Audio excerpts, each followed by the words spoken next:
Hello, it's me again. Alright, so I'm doing another video for an update about the last time I think I did one. I was waiting to hear, I was starting the referral process to Dr. Bulganese. Dr. B is what I'm going to call him because I cannot pronounce that right. Everybody else pronounces it really well, I thought, except for me. Ended up getting all my stuff sent to New York, which seemed like it took forever, but it was actually like maybe a week or two it took to get all my records from Colorado out to New York, UW-Madison out to New York, and then I also sent my records from my local hospital. So 3 hospitals sending information out. I do believe they called me about a couple weeks ago. I was working, and the office called my work, which was a little concerning because I'm like, okay, that's aggressive. And then they told me that I would have my video conference with Dr. B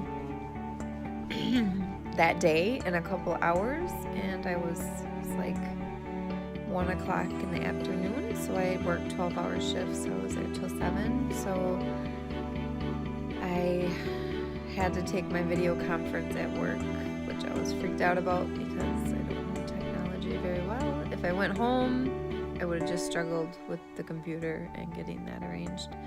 So I went down to my IT department, and they helped me coordinate the video conference with Dr. B. I ended up doing it on my phone because their laptop didn't have a working camera. So it's a small IT department. And so I got the call. It was late. It was like I was waiting around and coordinating this for like a couple hours. So thank goodness I'm training somebody and they were able to take my patients, and I was able to just deal with that.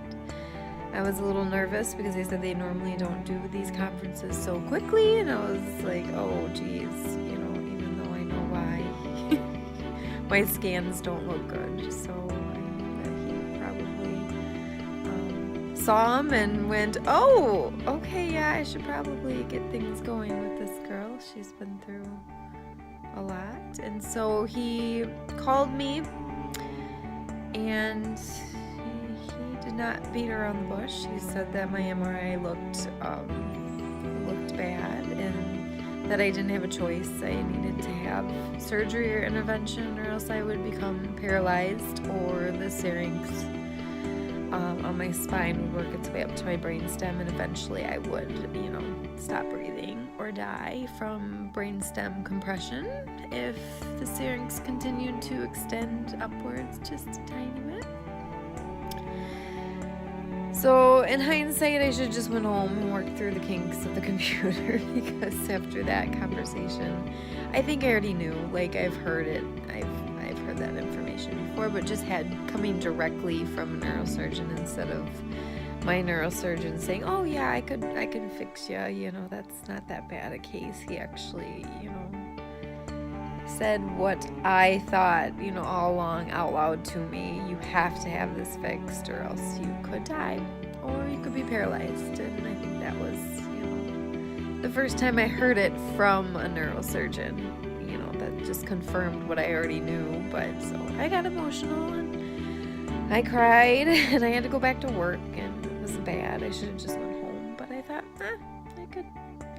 I could just, it's nothing that I didn't know, but it was just coming from him that made it real. So he was nice. I thought he was kind of funny. It was, everything he said made sense, and it also made me cry because for some reason I had an unrealistic expectation that I could just go out there once and have one surgery and then come back and heal and things would be great, but he said I would have to do it in 2 surgeries, which makes sense completely. He said that I would have to have the posterior fossa revision, which is the revision of the decompression, that he would probably take the tonsils, which I don't think they really take them out. They just kind of cauterize them and make them small. It's a reduction. And then he might shave off that top of the bone that's retroflexed in, which would involve going through my mouth, I think, and shaving it down. I'm not quite sure about that part yet. That one, since I've already had work here, I'm not too scared about that surgery back here because I've been through it a couple times. But that kind of makes me a little nervous going through my soft palate back through. I don't know. Otherwise, but then I would have to come back in 4 weeks after the first surgery to have the second surgery, which would be the cervical fusion. He went into some detail about, what plates he uses and how he usually does the fusions. And I would need the combo, of course, because if he's gonna take out more stuff and we work things in my brain, then I am at high risk of prolapsing down, and my spine is at risk of crumbling or smushing or malleating to, a structure that should not be. So that's the information he gave me. So I had a good meltdown, and now I'm fine. I'm on to that next stage. I have my surgery scheduled. He put me on the urgent care list, our case list, which means that I did get top priority for surgery. So instead of waiting around till November or December, I got a surgery date of June 10th.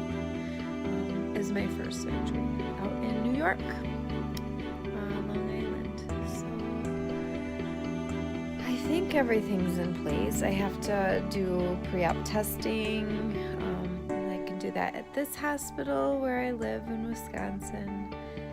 They wanted an echocardiogram for this one, which insurance is pretty crappy about because it's not a normal medical clearance testing.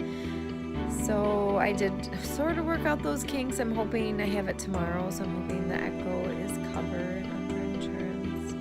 My mom is flying out with me, so she's got the plane ticket. We have a cousin we're staying with in Newark? Not New York, but Newark. She lives in Englewood area, so we're gonna stay with her. We fly out on a Thursday because I have to meet my new neurologist, Dr. Kula, on the, I think it's the 7th, which is a Friday. And then I have to get blood work at the hospital. I'm having surgery at South Nassau. So terrible. It's just weird going to a strange place to have surgery. South Nassau Hospital, which is in sort of Oceanside area of New Hyde. Not New Hyde. That's where I have a lot of new places to pronounce. And so we're gonna fly in, and then I'm gonna stay, and then I'm gonna do the testing, and then all the weekend I'm hoping to hit up the beach. I'm hoping the weather is not so wet, so we can maybe go to the beach before I have surgery on that Monday. So yeah, my therapy. So yeah, I'm in the best place I can be. I feel like I've come to terms. I did like the way he said it. I have to have surgery. There's no other option. And then the way my symptoms are progressing, I know that there's no more options. I know that how fast my symptoms have progressed over this last year, and it's like, okay, yeah, I am up for some brain surgery. Fuse it, make me feel better, please. I'm just hoping, he did say, that he's very good, but this is a complicated case, and if it doesn't work, then, there might be further surgeries, to place, the ultimate thing that I'm trying to avoid is a shunt, but that would be if these two don't work. But he says usually they see a reduction in the swelling of the spine or the syrinx in like 2 months, which makes me, if it works, it makes me very happy. That sounds amazing. I could see that little sucker shrink on the MRI. That would be my ultimate goal. My cat just biting. I can sense that I don't have feeling in my fingers. They're just loving it. So yeah, that's where I'm at right now. I'll do some more updates. I don't know if a whole lot of people are watching these. My husband said I had all these videos, I had to do something with them, so he was nice enough to put them on YouTube for me. Because I did not do any of that. I don't know how to put videos on YouTube, or I wouldn't know how to piece them together. Yeah. So I'll keep you posted on the surgeries and all the travel and all the terribly invasive stuff that's going to happen with my body over the next month. I got 2 weeks and I fly out. All right, bye.